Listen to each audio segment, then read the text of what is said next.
Salut Eric Judor, on va rembobiner ta carrière de 2023 à 2001. Moi, je pense qu'il faut qu'on arrête l'interview là-dessus, moi. Ok, bah vas-y, on a qu'à se divertir, tant pis. Reminder 2023. C'est la première fois de ma vie que je fais un film. Ah non, j'avais fait Halal Police d'État.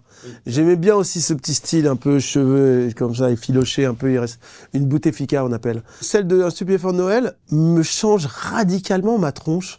Et du coup, à peine je la mettais, j'étais dans le personnage. En quelque sorte. C'est-à-dire qu'avec Arthur Sénigou, le réalisateur, on s'est choisi 2-3 fringues de pulls de merde de Noël, et tu mets la perruque et la stache, t'as le personnage, t'as plus grand-chose à faire en fait. Tu vois, quasi le personnage de H, quoi. J'hallucine un peu comme ça. Le thème, c'est sortie d'école familiale. Qu'est-ce que c'est que cette merde? Pardon? Je me suis rendu compte avec Ramzy que quand on faisait des Squeezie, quand on faisait des McFly et Carlito, on tapait des 20 millions de vues. Voilà ce qu'on vous propose. On va vous faire un honneur parce que c'est un honneur de vous avoir. Vous offert. Ouais, tu dois te jeter dans le sac.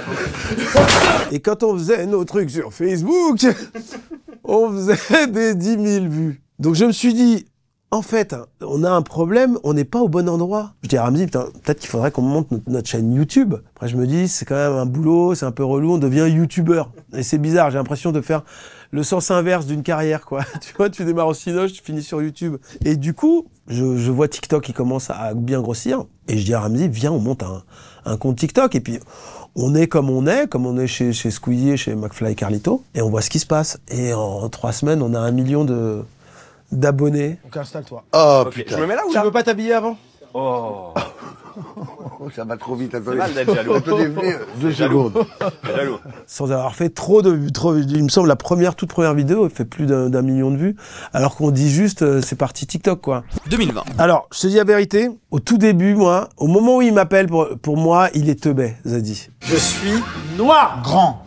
Je suis noir. Martin Luther Je King. suis nègre. Malcolm X. Je suis un Voilà. putain de nègre. Il était avec Thomas Touroud, je le croise à Canal une fois, parce qu'ils étaient là-bas, ils enregistraient des trucs, et ils faisaient des petits sketchs pour lui. Et je le vois, donc je dis bonjour à Thomas Touroud, que j'aime beaucoup, on rigole et tout, et lui, il arrive derrière, hey, tu nous connais, nous c'est la rue et tout ça. Dans ma tête, je dis, mais qu'est-ce qu'il est, c'est un relou, lui. Comment ça se fait qu'il bosse avec l'autre qui est marrant et tout? Je pensais vraiment qu'il était méga relou. Donc j'ai pas d'autre contact avec lui. Et Ramzy me dit qu'il tourne, il a tourné le film avec Jonathan Cohen, le film de Fabrice Eboué, Coexister. Et il était hilarant, il jouait un rappeur gay et tout ça. Ouais. Et je fais quoi, le teubé là? Il était vraiment, ah ouais, putain, il a du second degré. J'enlève des caleçons, pas des ficelles. Quand il m'appelle, j'ai la bonne parole de Ramzy. Je suis le premier à qui il demande de tourner dans Tout simplement noir. Et ce bâtard, il me fait, ouais, ils ont tous accepté, ils sont tous là, Omar, machin, Ramzy, tout ça, bluff.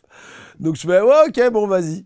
Et puis donc, au premier jour de tournage avec lui, je vois le niveau qu'il a, en fait. La fraîcheur qu'il a. Et comment il m'a enfariné, quoi. J'avais pas vu venir, en fait, le gars. Tu sais très bien, les imams, c'est pas good vibe. Quoi? Là, tu vas loin. Non, pour le coup, il a pas tort. C'est pas super ambiance. Tiens, j'invite à mon anniversaire 5 imams, on va pas mettre une ambiance de ouf. Non. Pour le coup, je suis assez nul, moi. Je me souviens que j'étais allé voir Les Visiteurs à 14h, séance de mercredi, et j'étais sorti de la salle en me disant, putain, les pauvres, franchement, ça va pas marcher du tout. 14 millions d'entrées plus tard. Et là, pareil, quand moi, la première fois que je vois Zadi, je fais, il est naze, ce gars. Et le mec, en fait, il est hilarant, en vrai. Et c'est brillant, ce qu'il fait. J'adore ce mec. 2017. C'est un film dont je suis très fier, ouais. Pandémie. Pardon? C'est pas pain de mie. C'est pandémie. C'est une putain de pandémie. C'est pas vrai. T'es débile, toi. Une pandémie, c'est une pandémie. Débile, elle. Mais il m'a marqué pour les mauvaises raisons. C'est-à-dire que je me souviens d'appeler Mathieu Tarot le premier jour de la sortie pour connaître les entrées. Moi, j'étais en pleine promo, donc de 14h à 17h, j'étais en interview. Et à 14h, on connaît déjà les chiffres. Et à 17h, j'appelle hyper enthousiaste, parce que pour moi, j'avais fait un des meilleurs trucs de ma carrière. Et il me fait, on part sur du 8000 premier jour France. Donc pour ceux qui connaissent un peu, nous par exemple pour la Tour Montparnasse, on avait fait premier jour 200 000, un truc comme ça. Là on était 8000, 8000. Je lui ai demandé plusieurs fois de suite de répéter le chiffre. Il dit non mais quoi, c'est Paris ça, c'est le chiffre Paris. Donc c'est dur à digérer ça.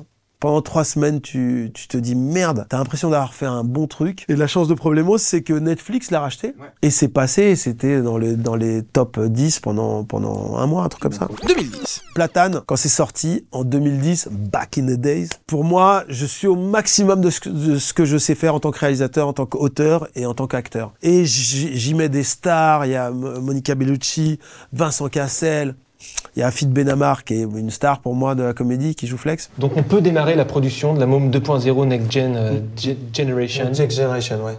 Il y a un truc avec le titre, non? C'est bizarre. Pourquoi il est bizarre? Mais il est terrible ce titre. J'ai l'impression d'avoir réussi l'objet artistique et ça sort. Canal diffuse 3 épisodes dans la soirée et d'un épisode à l'autre, ça perd genre 50% d'audience apparemment. Genre le lendemain, on m'appelle, on fait... Les gens, apparemment, ils attendaient H et ils ont eu Platane. Donc là, pareil, je ne comprenais pas, quoi. La chance que j'ai, c'est que ça a été rattrapé par la patrouille, en fait. C'est-à-dire qu'au fil des années, Platane a su être apprécié, a trouvé son public. Et alors moi, je pensais que l'adage « tu cartonnes en presse, tu fais un bide au public », pour moi, c'était un peu bidon. Je me disais, si tu cartonnes en presse, si tout le monde dit que c'est super, bah c'est que c'est super. Ouais. Eh ben non, pas pour les gens. Les gens, si par exemple la presse dit que c'est nul, ça peut être un énorme carton. C'est absolument incompréhensible pour moi. 2008. Depuis la Tour Montparnasse infernale, on a des envies de réalisation. Parce que quand on écrit en fait un scénario, on imagine comment il est filmé. On imagine si c'est un plan serré, si c'est un plan large, si le mec quand il se casse la gueule il sort du champ, ou si on voit la chute en entier, si on voit des pieds qui remontent. C'est déjà une forme de réalisation, l'écriture. Et là, quand Alain Attal nous a donné l'opportunité de faire ça sur un gros truc, c'était fantastique. Après, on est fusionnel avec Ramzy, mais ça n'empêche qu'on a quelques divergences artistiques.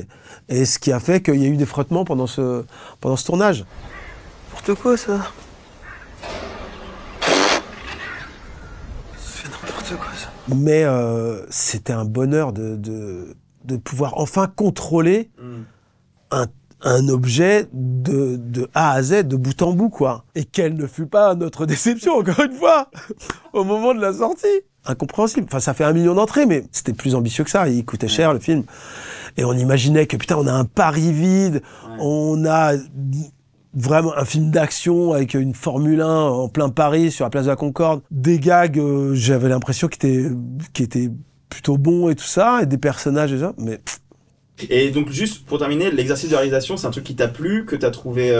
Je n'ai plus voulu le lâcher, ça. Bah après, pour Platane, les 3 saisons, je les ai réalisées, je jouais, et à aucun moment je me suis dit c'est trop, j'ai une casquette de trop, à aucun moment. Parce que tu fais, c'est vraiment, t'as une idée de gag, tu peux changer sur le plateau, tu vois qu'il y a un truc qui fonctionne pas, tu le fais différemment. Je sais pas, t'es le chef d'orchestre de tout, c'est formidable. C'est une liberté absolue, ce que je souhaite à tous les comiques d'avoir un jour. 2007. Pour moi, Quentin Dupieux, c'est un des rares hommes libres de notre métier. Donc, la toute première démarche qu'on a eue avec Ramzy, une fois qu'on avait fait... c'était après les Dalton, hein, je crois. Hein. Une fois qu'on s'était sali, alors qu'on avait des choses à raconter en termes d'humour, quoi. Et soudain, on se reconnaissait pas dans ce qu'on faisait. On était déguisés en cow-boy, à surjouer tout, et c'était horrible. Nos premières amours en comédie, c'était pas ça, quoi. C'était de la comédie, pas forcément fine, mais peut-être un peu plus maligne que ça. Et donc, quand on rencontre Quentin Dupieux et qu'on voit le non-film, son tout premier non-film, en fait, on lui dit, écris-nous ce que tu veux, nous, peu importe les entrées, ça y est, on va retrouver à nouveau l'envie de faire rire dans les trucs qui nous correspondent, quoi. Pour le coup, on l'a produit, en fait. Le tout premier Steak, c'est nous qui payons le scénario de Quentin Dupieux. Qu'est-ce que tu sous-entends par tu crains à l'infini? Toi, tu crains à l'infini, toi, tu crains à la mort. Enfin, Blaise, mais voyons, mais regarde-moi ce visage, un peu, il est même pas refait.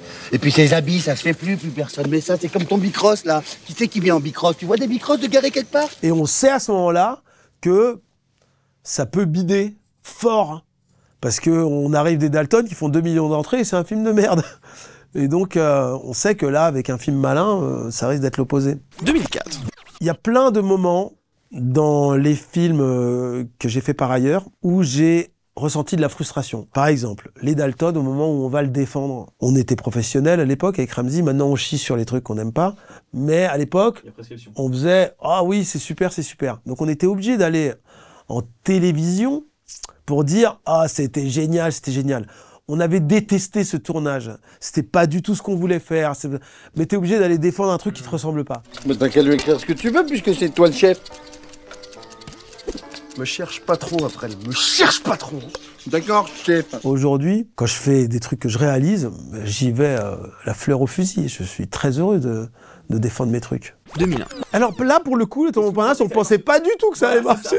On sortait de H, on avait une grosse popularité de H, et nos personnages étaient teubés, mais disons qu'ils étaient sur une échelle de 0 à 200, ils étaient à 80. Et là, on était à 195 teubés, tu vois. On était vraiment très haut, quoi. Et du coup, on s'est dit, merde, on va perdre les gens. C'est exactement ce qui s'est passé, figure-toi. Ceci est un Police Python 357 Magnum. Avec ça, mon pote, je te fais un trou dans le buffet.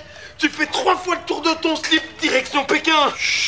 Christian Fechner, paix et son âme, le producteur de la Tour Montparnasse Infernale, le soir des chiffres, il avait arrêté de fumer le cigare, puisque les producteurs fumaient le cigare à l'époque, hein, on parle des années 60. Il avait rallumé un cigare, alors qu'il n'avait pas fumé depuis 30 ans, tellement le succès était balèze, tellement on était parti sur des chiffres. Je crois que c'est 400 000 entrées premier jour on a fait. On était parti pour faire 4 millions d'entrées. C'était ça, en fait. Et le bouche à oreille est tellement catastrophique qu'on en fait 2. On en fait la moitié moins. C'est-à-dire que les salles se vidaient, en fait. Les gens rentraient et se barraient de la salle. Ah putain, ils sont complètement gogoles, les mecs. Et du coup, on a déjà été déceptifs. Et on s'est rendu compte que cet humour burlesque, débile, est assez, finalement, anglo-saxon. Pas trop français. Parce que la France, c'est plus un humour social où on dénonce les riches, c'est des sacrés connards, et les pauvres, on est tous unis. Et aujourd'hui, je pense qu'on a une sorte de public patchwork. C'est-à-dire qu'on a des gens qui nous adorent pour Steak et qui regardent des fans arriver pour nous faire signer des trucs de la Tour Montparnasse Infernale et qui les regardent genre de haut, quoi. Genre, regarde ces ringards, ils aiment la tour, alors qu'il y a Steak. Il y a des gens qui adorent Problemos et qui détestent la Tour Montparnasse Infernale. Hein. Qui adorent Platane, qui détestent H. Et on a un public, je pense, en plus, qui ne s'aime pas entre eux. C'est que si un jour on fait Bercy, bah il y a des bagarres générales, je pense. En mini